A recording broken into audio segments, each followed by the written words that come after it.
কি গো গিন্নি, এটা কিসের ফর্দ? কোনো অনুষ্ঠান হবে নাকি? বিয়ে হবে গো। বিয়ে? কার বিয়ে? ভগবান শিবের সাথে দেবী পার্বতীর বিয়ে। সামনে শিবরাত্রি, মনে নেই? হ্যাঁ, তা মনে আছে, কিন্তু এই ফর্দটা কি জন্য গিন্নি? আমি শিবরাত্রির দিন বিকেলে বাবার মাথায় দুধ ঢালতে যাব, তাই তোমাকে আগে থেকে লিখে দিলাম কি কি লাগবে। সব আগে আগে নিয়ে আসবে। হ্যাঁ, দেখি কি লেখা আছে। দুধ 1 সের, গঙ্গা জল, নারকেল, ঘি, মধু, দই, সন্দেশ, রসগোল্লা, আকন্দ ফুলের মালা, ধূপ, মোমবাতি, 108টা বেলপাতা, ধূত্র ফুল, নীলকণ্ঠ ফুল, লাল পাড় সাদা পাটের শাড়ি। ওরে বাবা, এত কিছু! হুম, এখন ওরে বাবারে মারে কিছু চলবে না, চলবে না। আর আগে থেকে লিখে দিয়েছি, আমি কোনো বায়না শুনবো না। হ্যাঁ, যদি না নিয়ে আসো তাহলে কিন্তু চলে যাব।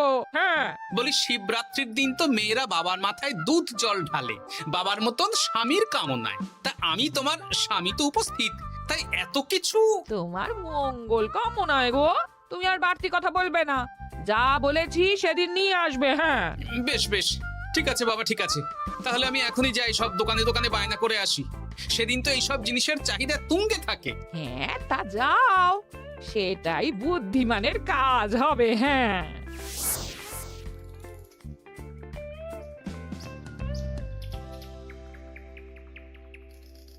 আরে এই তো পুটির বাবা, সকালে রাজসভায় গিয়েছিলে কিন্তু তেমন কোনো কথা হলো না। হ্যাঁ গোপাল দাদা, এখন কি যে করি।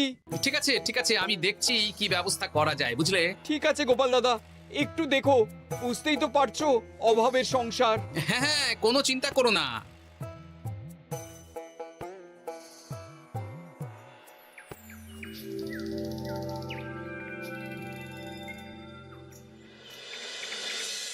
আচ্ছা, আজ তাহলে শিবরাত্রির আয়োজন নিয়ে আলোচনা হোক। মহারাজ, এসব নিয়ে আপনি চিন্তা করবেন কেন? আরে আমার মতন একজন মন্ত্রী থাকতে আপনার মাথা ঘামানোর কোনো দরকারই নেই। না না মহারাজ, একদম মন্ত্রী মশাইকে দায়িত্ব দেবেন না। উনি প্রত্যেকবার দায়িত্ব নিয়ে সব তালগোল করে দেন, আর সব শেষে বলেন আমার ভুল হয়ে গেছে, আমাকে ছেড়ে দিন। এই গোপাল গোপাল, একদম বাজে কথা বলবে না। আমি এখন ভালো হয়ে গেছি। ভালো না কালো?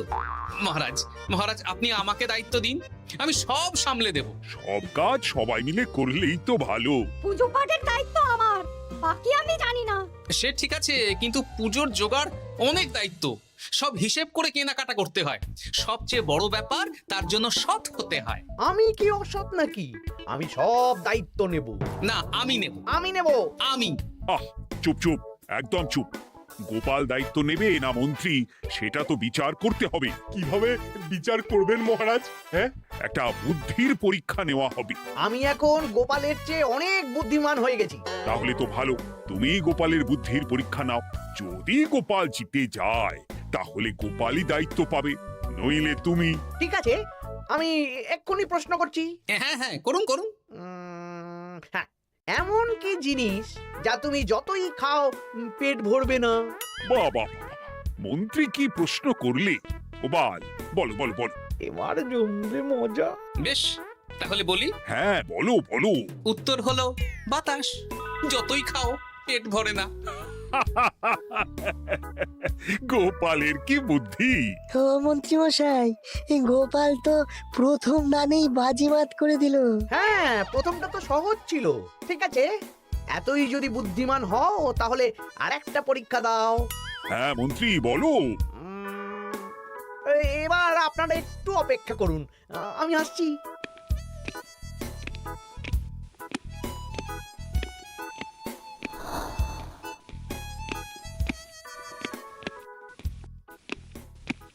এই তো মন্ত্রী এসে গেছে, আবার হাতে একটা খাঁচা। এই না গোপাল, এই খাঁচায় একটি অদৃশ্য মুরগি আছে। তুমি যদি বুদ্ধিমান হও তবে এর মাংস রান্না করে আজ নৈশভোজে মহারাজকে খাওয়াতে হবে। যদি না পারো, দায়িত্বের দও পাবে না। বেশ, তাহলে দিন, আমি রাতেই আসছি, রান্না করে নিয়ে আসছি। আপনারাও সবাই হাজির থাকবেন কিন্তু।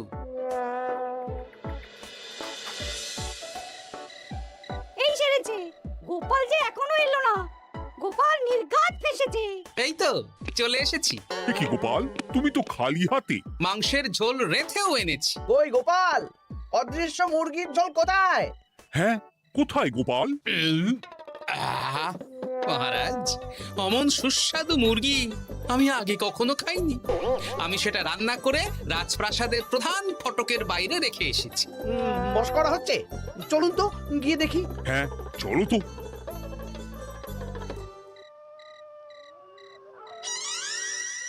এ কি, এখানে তো কিছুই নেই, আমি তো দেখতে পাচ্ছি না। আমরা তো কেউ কিছু দেখতেই পাচ্ছি না। কোথায় কোথায় মাংসের ঝোল? আরে মন্ত্রী মশাই, অদৃশ্য মুরগি রান্না করলে ঝোলটাও তো অদৃশ্যই হবে। আপনি দেখতে পাচ্ছেন না, মানে আপনার মনে পাপ আছে, নইলে আপনার চোখের সমস্যা। মহারাজ তো ঠিকই দেখতে পাচ্ছেন, তাই না মহারাজ? এই রে, গোপাল তো মোক্ষম জবাব দিয়েছে। হ্যাঁ হ্যাঁ, চমৎকার ঘ্রাণ বেরোচ্ছে। মন্ত্রী, তুমি দেখতে পাচ্ছ না কেন? ইয়ে না মানে ঠিক আছে ঠিক আছে, পাচ্ছি, দেখতে পাচ্ছি। একটু ঝাপসা লাগছে, মনে হয় চোখ দেখাতে হবে। তার মানে গোপাল তো মন্ত্রী মশাইকে পর পর দুবার হারালো। আর একটা সুযোগ দিন মহারাজ, শেষ সুযোগ। বেশ, দিলাম। গোপালের কিন্তু বিশাল বুদ্ধি। মন্ত্রী, দেখো তো তুমি পারো কিনা, আর এটাই শেষ সুযোগ। মহারাজ, গোপাল যদি এতই বুদ্ধিমান হয়, তবে ও কি বলতে পারবে কাল ভোরে আমার মনে প্রথম কোন চিন্তাটা আসবে? এটা তো খুবই সহজ কথা। কাল ভোরে আপনার মনে প্রথম চিন্তা আসবে মহারাজ যেন দীর্ঘজীবী হন এবং রাজ্যের উন্নতি হোক। এই সেরেছে, এবার তো মহা ফাপড়ে পড়লাম। আমি যদি বলি না, এটা আমার চিন্তা ছিল না, তবে মহারাজের কাছে করদান যাবে। আর যদি বলি হ্যাঁ, তবে গোপালের বুদ্ধির কাছে আমাকে হার মানতে হবে। কি মন্ত্রী, বলো। হ্যাঁ, ঠিক বলেছ গোপাল, এটাই আমার চিন্তা ছিল। সাবাস গোপাল, সাবাস, কি তীক্ষ্ণ বুদ্ধি। তাহলে এই বুদ্ধির পরীক্ষায় বিজয়ী হলো গোপাল। জয় গোপালের জয়। তাহলে শিবরাত্রির পুজোর আয়োজনের দায়িত্ব এবার গোপালের। আমার আর কোনো চিন্তা রইল না। মহারাজ, গোপাল তো সব দায়িত্বই পেল, আমাকেও কিছু একটা দায়িত্ব দিন। আমিও একটা ঈশ্বরের সেবা করার সুযোগ চাই। আহ, তুমি তো হেরে গেলে। তাতে কি, ভালো কাজ করতে চাইছি, একটু সুযোগ দিন মহারাজ। বেশ, তাহলে তুমি গ্রামবাসীদের ভোগ প্রসাদ খাওয়ানোর দায়িত্বটা নাও। ধন্যবাদ মহারাজ। হ্যাঁ মন্ত্রী, মিলেমিশে কাজ করো, কিন্তু ঝামেলা করো না। না না, আমি সুষ্ঠুভাবে পালন করব। ঠিক আছে মন্ত্রী মশাই, তাহলে ওইটুকুই করুক, কিন্তু আমার কাজে কোনো বাধা দিতে আসবেন না। না না না, তোমার কাজে কোনো বাধা আসবে না। আমি ভোগ প্রসাদ বিতরণ, খাওয়া দাওয়া, এই সব ব্যাপারটা দেখব।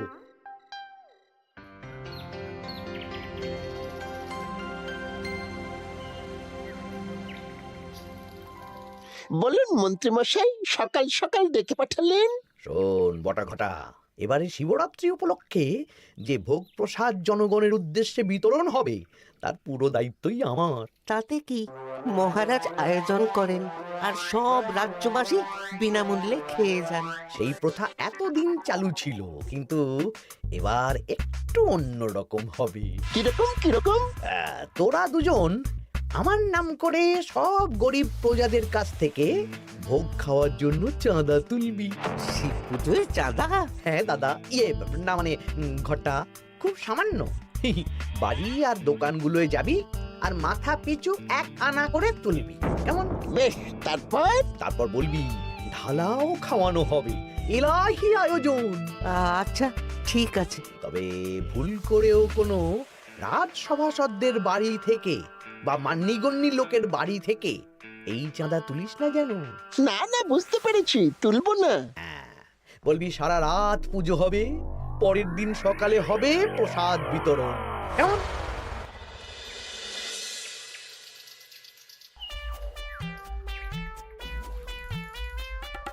বলা, এবারে শিবরাত্রি উপলক্ষে যে পূজা হবে তার ভোগ প্রসাদ খাবে তো? নিশ্চয়ই নিশ্চয়ই। এবারে সব দায়িত্ব মন্ত্রী মশাইয়ের। ইলাহি আয়োজন। তা তোমাদের বাড়িতে কতজন সদস্য?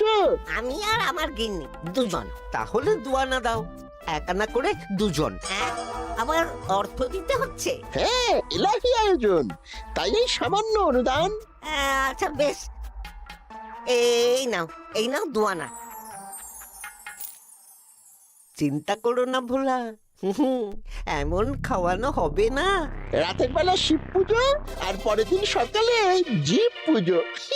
বাবা বাবা বাবা। সব দোকানে দোকানে আমি যাচ্ছি, আর তুই লোকজনের বাড়ি বাড়ি যা। বেশ। রে কত হলো? অনেক হয়েছে মন্ত্রী মশাই, এই দেখুন। বাবা বাবা বাবা, এক আনা করে নিয়েই তো থলে ভরে গেছে। হ্যাঁ, এবার হবে মাছের তেলে মাছ ভাজা। মহারাজও ভোগের আয়োজনের জন্য আজকে মোহর দিয়ে দিয়েছেন। তার মানে তো আপনার মুনাফাই মুনাফা, লাভই লাভ। আমাদেরকেও কিছু দিন। দেব দেব, এখনো কাজ বাকি আছে।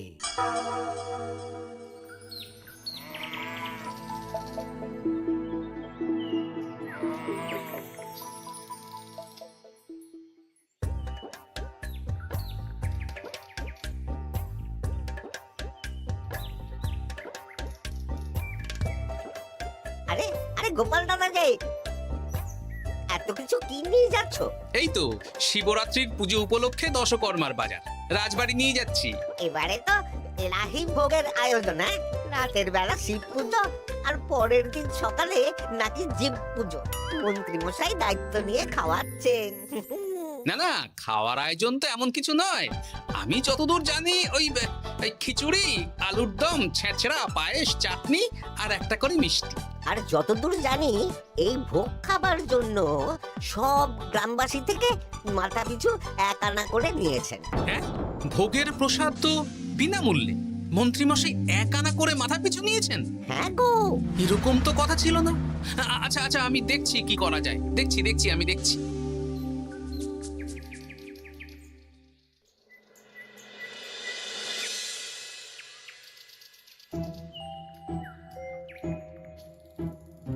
ভায়া, বলছি তোমার কাছে মন্ত্রীমশাই এসেছিলেন? হ্যাঁ, চালের বায়না করে গেলেন। তা কি চালের বায়না করলেন? খুবই সাধারণ চাল, আমার দোকানে সবচেয়ে কম দামি চাল বলতে পারো। সে চাল তো আমি পুজোর দিন পাঠিয়ে দেব বলেছি। আচ্ছা, কেনাকাটার রসিদপত্র? না না, সেসব হয়নি, শেষে দেব। শোনো, মহারাজের আদেশ, মন্ত্রীমশাই যে চাল বলেছেন তার থেকে 5 গুণ উৎকৃষ্ট মানের চাল দেওয়া যায়। যে চাল রাজা বাদশারাও খুব কম খান, সবচেয়ে দামি চাল। আচ্ছা, আর ডাল? ওটাও 1 নম্বর মানের সোনামুখ দেবে। বেশ। মন্ত্রীমশাই যা যা বায়না দিয়েছেন পরিমাণ এক থাকবে, শুধু জিনিসপত্রের মান বাড়বে। ঠিক আছে? আচ্ছা ঠিক আছে। আর একথা মন্ত্রীমশাইকে জানানোর দরকার নেই, শুধু মোহরটা ওনার কাছ থেকে আদায় করে নিন। যেদিন খাওয়ানো হবে সেদিন বিকেলে যাবে, মানে শিবরাত্রির পরের দিন বিকেল। বেশ।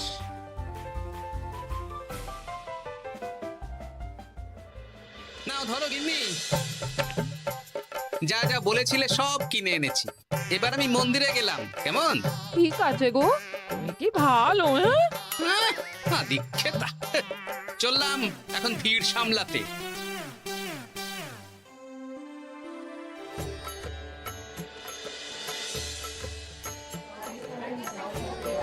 একটু সারিবদ্ধভাবে দাঁড়ান, আপনারও সুযোগ আসবে। বাবা কাউকে ফিরিয়ে দেবে না। দেখো মন্ত্রী, দেখো গোপাল কি সুন্দর ভিড় সামলাচ্ছে। ওকে তো এই জন্যই দায়িত্ব দেওয়া। হ্যাঁ, তাই তো দেখছি। ওম নমঃ শিবায়, হে ভোলানাথ, দেবাদিদেব মহাদেব সকলের কল্যাণ করুন। জয় দেবাদিদেব মহাদেবের জয়। হে ভোলেনাথ মহেশ্বর, মঙ্গল করো বাবা। জয় বাবা ভোলাদেব মহেশ্বরের জয়। তা তোমার শরীর এখন কেমন? এই তো বেশ ভালো আছি। সবই তোমার জন্য। তুমি না সাহায্য করলে ওই ওষুধ আমার পেটেই পড়তো না। না না, আমি তো নিমিত্ত মাত্র, সবই মহাদেবের ইচ্ছে। জয় বাবা মহাদেবের জয়। চলি গো। কাল ভোগ খেতে তাড়াতাড়ি চলে এসো।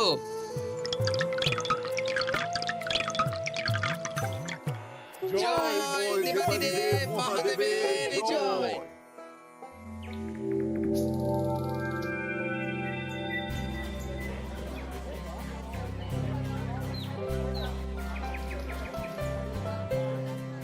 সত্যি মন্ত্রী মশাইয়ের ভোগের প্রসাদ পেয়ে মনটা ভরে গেল।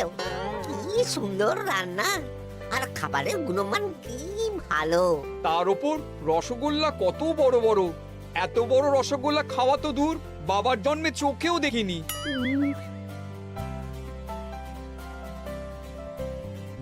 এই সেরেছে।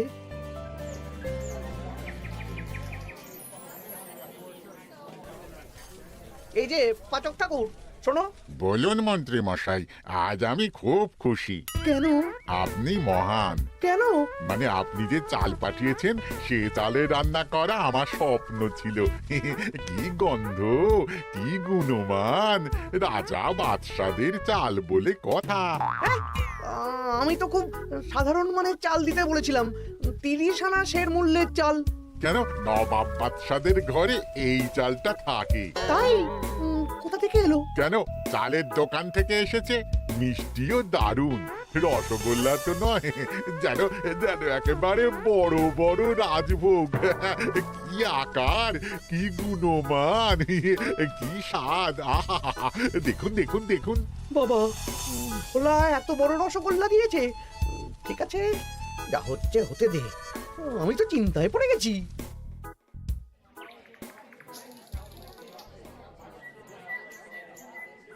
মন্ত্রী, তুমি কি করেছো? তোমার নামে তো সবাই সুখ্যাতি করছে। না না, এই আর কি।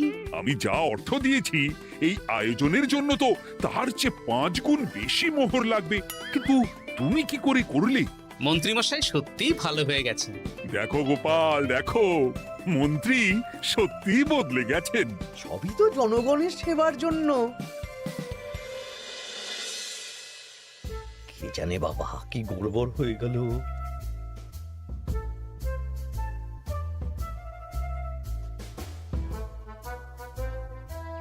মন্ত্রী মশাই,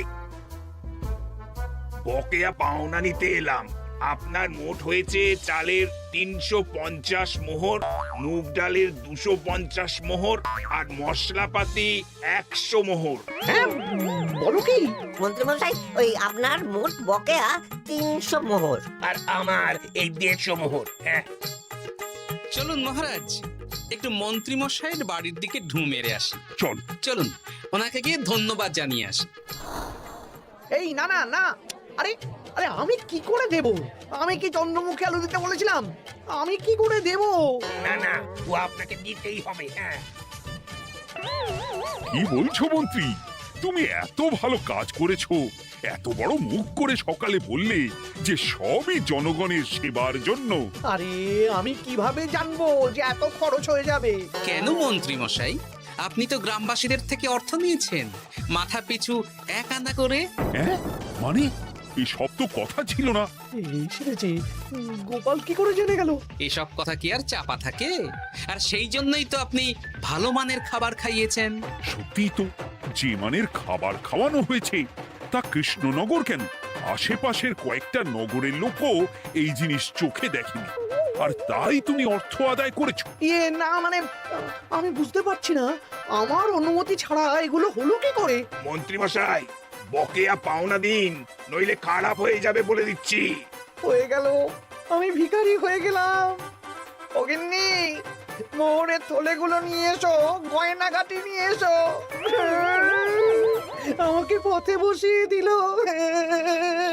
কে কে আমার এত বড় সর্বনাশ করলো? আমি মন্ত্রীমশাই, আমি। আপনি যখন চাঁদা তুলে ভালো খাওয়াতে চাইছেন, তাই সবচেয়ে ভালো খাওয়ানোর ব্যবস্থা করে দিলাম, তাও আবার আপনার ঘাড় ভেঙে। আমার সর্বনাশ হয়ে গেল। জয় মহাদেবের জয়।